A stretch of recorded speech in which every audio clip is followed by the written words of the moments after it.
The scholars group YouTube channel में आपका बहुत बहुत स्वागत है।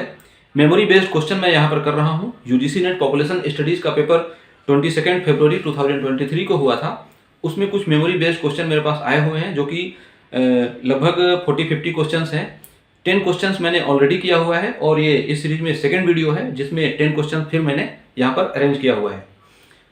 इसमें ऑप्शन आपको दिखाई नहीं देगा, ओनली क्वेश्चंस होंगे क्योंकि ऑप्शन उसमें नहीं दिए हुए थे क्वेश्चन के अंदर में। तो जो भी है एक्सप्लेनेशन मैं यहाँ पर कर रहा हूँ तो ये आगे के लिए भी आपको काम देगा। सेंसस से रिलेटेड यहाँ पर ये वीडियो है और जो क्वेश्चंस मैं यहाँ पर अरेंज किया है मैंने वो सभी सेंसस पर ही बेस्ड हैं और कुछ 2-3-4 क्वेश्चंस NFHS 5 के डेटा के ऊपर बेस्ड है जो कि इसी एग्जामिनेशन में पूछा गया था। तो ये कह सकते हैं कि ये सेंसस पर बेस्ड एक वीडियो हो सकता है। आप देख सकते हैं यहाँ पर क्वेश्चन नंबर 11 है। इसके पहले 10 क्वेश्चन मैंने एक्सप्लेन किया है इसलिए यहाँ से 11 से ये शुरू हो रहा है। Census comes under which ministry? किस मिनिस्ट्री के अंदर में सेंसस आता है? मिनिस्ट्री ऑफ होम अफेयर्स के अंडर में आता है। इसको कंडक्ट कराने का जो काम है वो रिस्पॉन्सिबिलिटी है total ministry of home affairs, गृह मंत्रालय के अंदर में ये आता है। आंसर आपका यही सही होगा। सेकंड क्वेश्चन है which state has least population? किस स्टेट में पॉपुलेशन कम है? सिक्किम होगा इसका आंसर। एक क्वेश्चन और आता है मैक्सिमम कहाँ है? तो ये यूपी है मैक्सिमम और इसके बाद महाराष्ट्र का नंबर आता है। जो मैक्सिमम जो लार्जेस्ट जो स्टेट है हाईएस्ट नंबर ऑफ काउंट वो यूपी है और उसके बाद महाराष्ट्र का नंबर आता है। इसको याद रखने का तरीका है, एक बार मैंने किसी वीडियो में मैंने एक्सप्लेन किया था। UMB इसको WA लिखेंगे और ये MA लिखेंगे और ये TA लिखेंगे। इसको पूरा अगर पढ़ेंगे तो उम्बुआ माता पढ़ेंगे, ठीक है।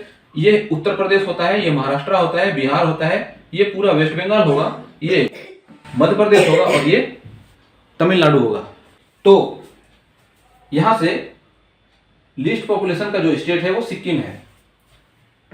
नेक्स्ट क्वेश्चन है which age group has the highest percentage of population? किस एज ग्रुप में हाईएस्ट पॉपुलेशन है 2011 सेंसस के अकॉर्डिंग? तो जो पॉपुलेशन है जो मैक्सिमम जो शेयर है वो किस एज ग्रुप में है? वो वर्किंग पॉपुलेशन है, वर्किंग। और वर्किंग पॉपुलेशन कौन है? 15 to 59 ईयर्स। इसको इंडिपेंडेंट पॉपुलेशन भी कह सकते हैं क्योंकि इसी से डिपेंडेंसी रेशियो हम डिफाइन करते हैं, इसी से डिपेंडेंसी रेशियो हमें मिलता है। सेंसस 2011 के अकॉर्डिंग ये जो शेयर है वो 62.5% है टोटल। और यहां पर आप देख रहे हैं कि ये मैक्सिमम है और इसको वर्किंग पॉपुलेशन भी कहते हैं। तो ऑप्शन आपका ये सही हो जाएगा। अब इसमें किस तरीके के ऑप्शन दिए गए थे, multiple type choice type question पूछा गया था कि क्या था, ये अब जो ओरिजिनल पेपर आएगा उसमें हम देखेंगे। फिलहाल यहां पर आपका जो आंसर है वो ये होगा। नेक्स्ट क्वेश्चन है which state has the lowest child sex ratio according to census 2011? जो चाइल्ड सेक्स रेशियो है 0 to 6 ईयर्स तक के एज में हम डिफाइन करते हैं। और अगर हम ओवरऑल सेक्स रेशियो की बात करें तो टोटल सेक्स रेशियो कितना है इंडिया का? 919 अकॉर्डिंग टू 2011 सेंसस। यहां पर स्टेट के बारे में क्वेश्चन पूछा जा रहा है। हरियाणा का सबसे मिनिमम है 834। इसके बाद पंजाब, जम्मू कश्मीर एंड राजस्थान का नंबर आता है। अगर आपको इसके सेक्स रेशियो काउंट में नंबर में अगर याद नहीं भी है तो एटलीस्ट आपको ये नंबर तो याद होना चाहिए, सबसे लोएस्ट कौन सा है और सबसे हाईएस्ट कौन सा है। और इसी सेक्शन में इसी पेपर में हाईएस्ट वाला भी पूछा गया है। और डेफिनेटली अगर जिन्होंने नहीं पढ़ा होगा वो हाईएस्ट जो सेक्स रेशियो है उसको केरला उन्होंने कर दिया होगा, बट केरला नहीं है। Highest sex ratio, child sex ratio कहाँ का है? ये अरुणाचल प्रदेश का है, टोटल 972 है। इसके बाद मिजोरम एंड मेघालय, ये दोनों सेम है 970 और केरला आप देख रहे हैं चौथे नंबर पर आता है। तो टोटल ये केरला है 964। ये जो सेक्स रेशियो है मैक्सिमम अरुणाचल प्रदेश में है। तो जिन लोगों ने भी अरुणाचल प्रदेश को टिक किया होगा, क्लिक किया होगा, वो सही है। और किन किन का इसके अकॉर्डिंग सही है वो कमेंट सेक्शन में आप बता सकते हैं। नेक्स्ट क्वेश्चन है 16 number, characteristic of census according to United Nations. इसमें कुछ ऐसे ऑप्शंस दिए गए होंगे, यहां पर मेरे पास ऑप्शंस नहीं है। जो कितने टाइप के कैरेक्टरिस्टिक हैं उन सभी कैरेक्टरिस्टिक को मैंने यहां पर लिखा है स्पॉन्सरशिप, इसका एक कैरेक्टरिस्टिक होता है। डिफाइंड टेरिटरी मतलब ये एक कोई भी एडमिनिस्ट्रेटिव बाउंड्री है तो इसी के अंदर में भी ये काउंटिंग होगा। ये डिफाइंड टेरिटरी एक डिफाइंड है। यूनिवर्सलिटी, इसमें यूनिवर्सलिटी होगा। साइमल्टेनिटी ये हर एवरी 10 ईयर्स पर होगा। कुछ ऐसे कंट्रीज हैं जहां पर 5 ईयर्स के ड्यूरेशन में भी सेंसस सर्वे होता है, उसको हम यहाँ पर नहीं देखेंगे। एक्चुअली में वहां पर वो क्या है, फिलीपींस है, अगर मैं देखूं फिलीपींस है, डेनमार्क है, कनाडा है, कुछ इस तरीके के जो कंट्रीज हैं वहां पर 5 ईयर्स के ड्यूरेशन में सेंसस होता है। डिफाइंड पीरियोडिसिटी ये यही 10 ईयर्स हो गया। इंडिविजुअल यूनिट, जो सेंसस में हम प्रत्येक जो जितने भी इंडिविजुअल हैं उन सभी को काउंट करते हैं और इसीलिए ये क्या है, एक कंप्लीट एनुमरेशन होता है। कंपाइलेशन एंड पब्लिकेशन, जो भी डेटा आया उसका कंपाइलेशन होगा, एनालिसिस होगी, पॉपुलेशन कैरेक्टरिस्टिक के अकॉर्डिंग उसके एस्टिमेट को ये पब्लिश होगा और वही पब्लिश क्या है, पब्लिकेशन। और इंटरनेशनल साइमल्टेनिटी, इंटरनेशनल मतलब कि अगर इंडिया के हम रेस्पेक्ट में बात करें तो इंडिया का जो भी पॉपुलेशन कैरेक्टरिस्टिक आया उसका इंटरनेशनल लेवल पर क्या रोल है, तो ये इंटरनेशनल साइमल्टेनिटी हो गया। ये 60 नंबर क्वेश्चन, इसमें सेंसस के कैरेक्टरिस्टिक के अकॉर्डिंग क्वेश्चन पूछा गया है। इसका ऑप्शन मेरे पास नहीं है, ये ऑप्शन इसी में से कुछ ना कुछ होगा, आप देख सकते हैं। और अगर आपको कुछ मेमोरी में आ रहा है कि यहां से कौन कौन सा ऑप्शन दिया हुआ था, आप कमेंट सेक्शन में जरूर बताइए। नेक्स्ट क्वेश्चन है एनएफएचएस के ऊपर बेस्ड है। ऊपर के जो 6 क्वेश्चंस देखे आपने 11 से 16 तक, वो टोटल सेंसस के ऊपर बेस्ड था। यहां पर ये 17, 18, 19 and 20 total 4 questions memory based हैं जो कि एनएफएचएस के ऊपर बेस्ड हैं। यहां पर क्वेश्चन पूछा गया है number of district covered in NFHS 5। NFHS 5 के ऊपर मैंने एक आर्टिकल बनाया हुआ है जो कि एक वेबसाइट है thescholarsgroup.com, जो कि मैंने बनाया हुआ था और उसी पर मैंने लिखा है। एनएफएचएस के मैक्सिमम पॉइंट्स को मैंने वहां पर कवर किया है और आप लोगों के साथ शेयर भी किया था टेलीग्राम ग्रुप में। ये जितने भी डेटा हैं वो सभी उस वेबसाइट में जो मैंने आर्टिकल पे कवर किया था वहीं से ये क्वेश्चन पूछा गया है। जो टोटल डिस्ट्रिक्ट था, टोटल डिस्ट्रिक्ट 707, ये एनएफएचएस 5 में कवर किया गया था। तो आपके ऑप्शन में 707 जरूर दिया होगा, वही आपका आंसर होगा। ये जो 707 है वो 2 फेज में कवर किया गया था। फेज 1 में टोटल 22 स्टेट थे और फेज 2 में 14 स्टेट थे।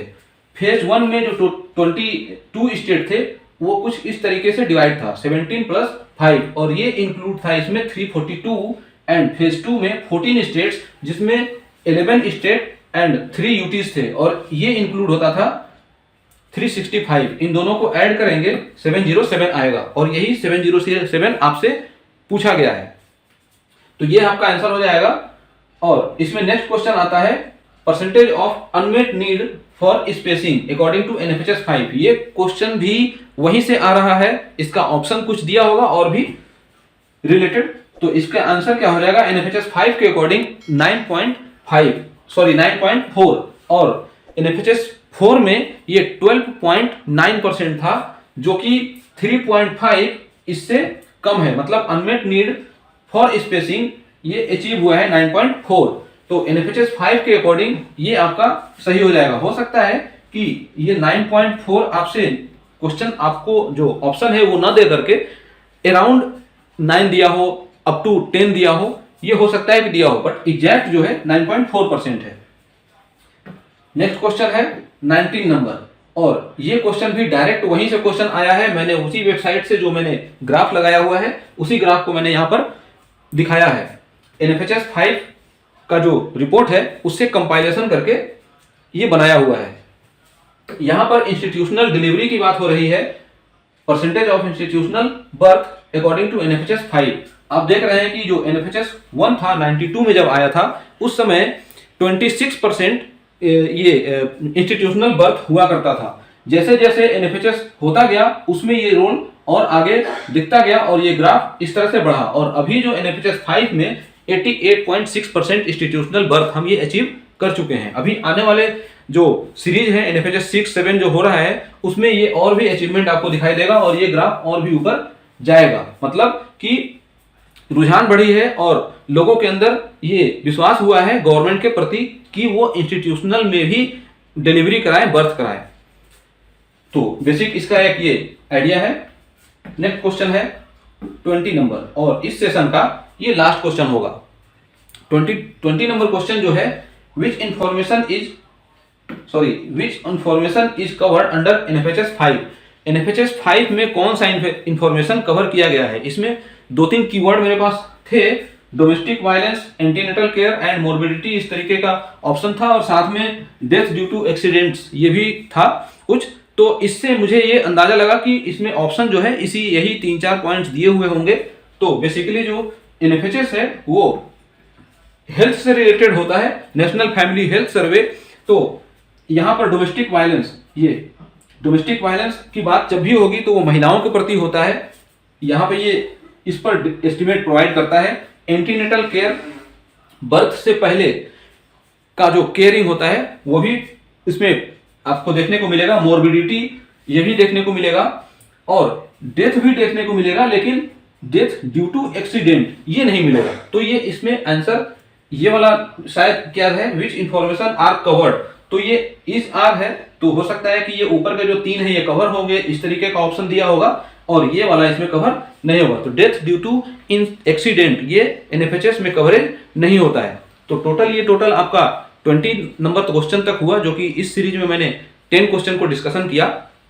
उम्मीद है आपको ये समझ में आया होगा और आपने इन सभी को मेमोराइज करके आपने समझा होगा कि आप किस लेवल तक एग्जामिनेशन में सॉल्व करके क्वेश्चन आए हुए हैं।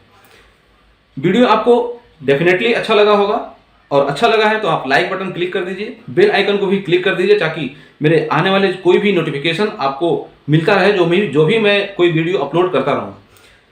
अपने दोस्तों के साथ शेयर करिए और साथ में कमेंट करके मुझे बताइए कि ये सीरीज आपको कैसा लगा। आप मेमोरी बेस्ड कोई भी क्वेश्चन आप मुझे बता सकते हैं और अपने फीडबैक भी दे सकते हैं। Thanks for watching.